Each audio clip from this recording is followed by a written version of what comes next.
স্বাগতম আপনাদের দর্শক যমুনার পেজে। আমি এখন রয়েছি টাঙ্গাইলে করের বেতকারের যে তান্ত্রিক নির্জন যে লেফটেন্যান্ট ছিলেন আর্মির সেনাবাহিনীর একজন কর্মকর্তা, তার বাড়িতে। তিনি কিন্তু গতকাল রাত্রেবেলায় কক্সবাজারের চকরিয়াতে সন্ত্রাসীদের গুলিতে তিনি নিহত হন।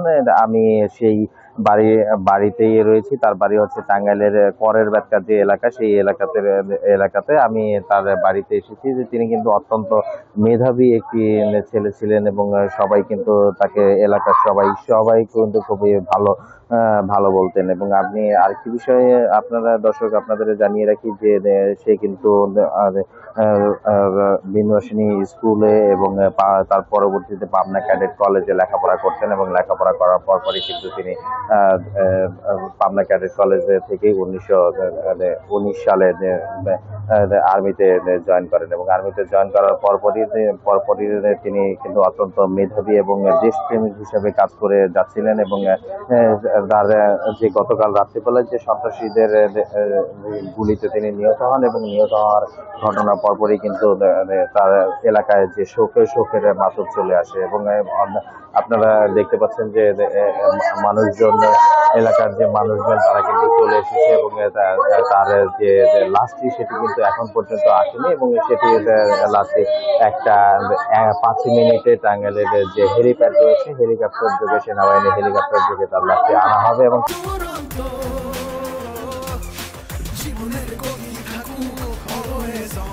তারপরে টাঙ্গাইলের যে বোয়ালি যে গোরস্থান মাদ্রাসা রয়েছে, সেই গোরস্থান মাদ্রাসাতে কিন্তু তাদের জানাজা হবে এবং জানাজা শেষে কিন্তু তাকে সেনাবাহিনীর তত্ত্বাবধানে তার লাশ দাফন করা হবে। আমরা দর্শক একটু জানতে চাচ্ছিলাম যে আমরা যেহেতু এখানে রয়েছি, আমরা বাড়িতে এসেছি এবং বাড়িতে একটু জানতে চাচ্ছিলাম যে আসলে তানজিম ছেলেটা আসলে আর্মি যে কর্মকর্তা ছিলেন তিনি আসলে কেমন ছিলেন আসলে। আমার ছোট ভাইয়ের মতো ছিল, ছোট ভাইয়ের মতো মানুষ করছি, খোয়ার মতো বাচ্চার মতো। এখনো পাশে আসলে হাতে তুলে খাইতো না। আমার ওয়াইফ পরে বাচ্চা হাতে তুলে খাওয়াই দিত। আমার মেয়ে আছে, আর পুলিশে বসে থাকতো। 7 দিন আগেও ঢাকা গেছিল, 7 দিন আগে ঢাকায় গিয়ে কমান্ডো ট্রেনিং এ যাবে 13 তারিখে। বলছি যে আপু কমান্ডো ট্রেনিং এ যাবো, আপু ডিসেম্বরে ক্যাপ্টেন হবো, আমি তোমাদের নিয়ে ঘুরতে যাবো। সামনে মিশনে যাবো, আপু তোমার কি লাগবে, আপু তুমি যাতে বা তোমার চাই কিনা পাঠাবো, তোমার কি লাগবে। ও আসলে কবে থেকে আসলে সেনাবাহিনীতে যোগদান করেছিল এবং সেনাবাহিনীতে মানে কোন পোস্টে কিভাবে কাজ করতো? ও হচ্ছে গিয়ে পাবনা ক্যাড কলেজে পড়াশোনা করতে, এমনি ছোটবেলা থেকেই তো হচ্ছে গিয়ে ক্যাডের মানুষ হচ্ছে। ওখান থেকে ও আর্মিতে ঢুকছে, বিএমএ ট্রেনিং করতে, 3 বছরের লং টার্ম কোর্স যেটা বলে আর কি। ও লেফটেন্যান্ট হচ্ছে 2022-এ, লেফটেন্যান্ট 22 হচ্ছে ডিসেম্বরে ক্যাপ্টেন হওয়ার কথা ছিল আর কি, শেষের দিকে ছিল আর কি, কোর্সের শেষের দিকে ছিল। ও রামু ক্যান্টনমেন্টের আন্ডারে ছিল। কালকে 11টার সময় ফোন করছে যে আপু একটা অপারেশনে যাচ্ছি, আপু অনেক বড় অপারেশনে যাচ্ছি, অনেক কষ্ট টষ্টে যাইতে হইতেছে, আপু তুমি আমার জন্য দোয়া করো, আপু আমার জন্য মাফ করে দিও। এটা কেমন কোনো বলছে। দর্শক আপনারা দেখতে পাচ্ছেন যে টাঙ্গাইলের যে করের বাচ্চা যে এলাকা রয়েছে, সেই এলাকায় নির্জনের যে বাসা, সেই বাসায় কিন্তু আমরা ছিলাম এবং বাসায় যে আত্মীয় স্বজন যারা এসেছেন তারা কিন্তু অনেকেই এসেছেন এবং আজহারি আপনারা শুনলেন। আমরা একটু এলাকার যে মুরব্বীরা রয়েছে তাদের কাছে একটু জানতে চাই যে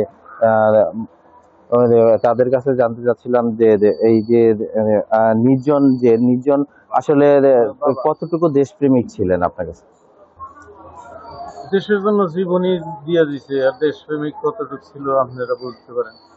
অত কোনো কিছুই করতো না, দেশের জন্য তার অত্যন্ত ছিল। এই যে এই গন্ডগোলের সময় তো প্রত্যেক দিনই মানে অটো কাটাইছে বিভিন্ন জায়গায়, সবকিছুই করছে। কিছুদিন আগে ওই থানায় ঘেরাও করছিল, সেখানে জেনে সেটা উদ্ধার করে রেখে আসছে। তারপরে আবার আরো হোটেল ঘেরাও দিছিল, পরে সেখানে জেনে সেটা উদ্ধার করে দিতে আসছে। এই যে তারপর বরাবরই ওই সিও ওরই পাঠায়, ওই তো যায় সব অপারেশন ওকেই পাঠায়। ওরা বিশ্বাস করতো এবং ভালো ছিল, বিদায় শেষ কখন আপনার ছেলের সাথে আসলে শেষ কখন কথা হয় এবং ছোটবেলা থেকে আসলে কেমন ছিল? চঞ্চল ছিল নাকি শান্ত টাইপের ছিল? কেমন ছিল আসলে? শান্তও ছিল আবার চঞ্চলও ছিল। ওই সব দিক দিয়ে মেধাবী ছিল। ছোট্ট সময় থেকেই ওই ওর মেধাটা বুঝতে পারছিলাম যে ও খুব ভালো ছাত্র হবে, ভালো এই আর্টের খুবই ছিল, ভালো দক্ষ ছিল, গান গাইতো, খেলাধুলা সবকিছুতে সে পারদর্শী ছিল। আমার ছেলে সব দিক দিয়ে ভালো ছিল। ওই যে ঘরে যে দেখেন কতগুলো মেডেল আছে তার খেলা, সব চ্যাম্পিয়নশিপ। এরপরে এই যে বিএমএ যে লং কোর্সের শেষের দিকে, ওখান থেকে ওই বেস্ট পারফরমেন্সের জন্য একটা বেস্ট পাইছে ওই একজন, সেও আমার ছেলে ছিল। আপনার সাথে শেষ কখন আসলে কিভাবে কথা হয়েছিল, যে সর্বশেষ কথাবার্তা আপনাদের? পরশু দিন রাত্রে আমার সাথে কথা বলছিল যে কেমন আছে, আমি তো ভালো আছি। তো চিন্তা করে না, খাওয়া দাওয়া করছো নাকি? খাইছি।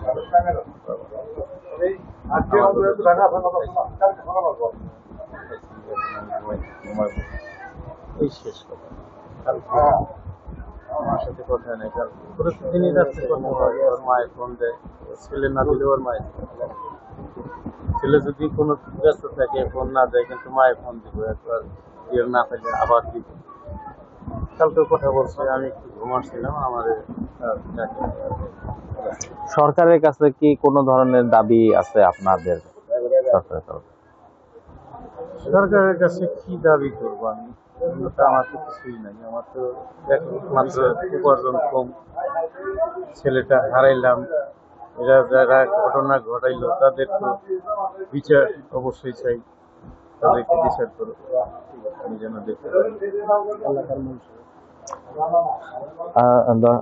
দর্শক, আপনারা দেখতে পাচ্ছিলেন যে আমি নির্জরের যিনি বাবা রয়েছেন, বাবার সাথে কিন্তু কথা বললাম এবং নির্জরের বাবার মাধ্যমে আপনারা জানতে পারলেন যে ছোটবেলা থেকেই অনেক মেধাবী এবং শান্ত স্বভাবের ছিল এবং গতকালকে কিন্তু তিনি সবাইকে জানিয়েই আসলে তাদের যে মিশন ছিল কক্সবাজারের চকরিয়াতে, সেই সন্ত্রাসীদের কর্মকাণ্ডের বিরুদ্ধে কিন্তু বিষয়টা গিয়েছিলেন এবং অনেকে তাদের সাথে সর্বশেষ কথা হয়েছিল এবং সর্বশেষ কথা হওয়ার পরপরই তারা আজকে পরিবারের লোকজন জানতে পারে যে এখানে সন্ত্রাসী কর্মকাণ্ডের কারণেই নিজের যে সন্ত্রাসীদের গুলিতে নির্জনের মৃত্যু হয় এবং সেই তার যে হেলিকপ্টার যোগে লাশটি কিন্তু একটা 5 মিনিটে টাঙ্গাইলে হেলিপ্যাডে এসে নামার কথা এবং তারপর লাশটি বাড়িতে নিয়ে আসা হবে এবং আজকে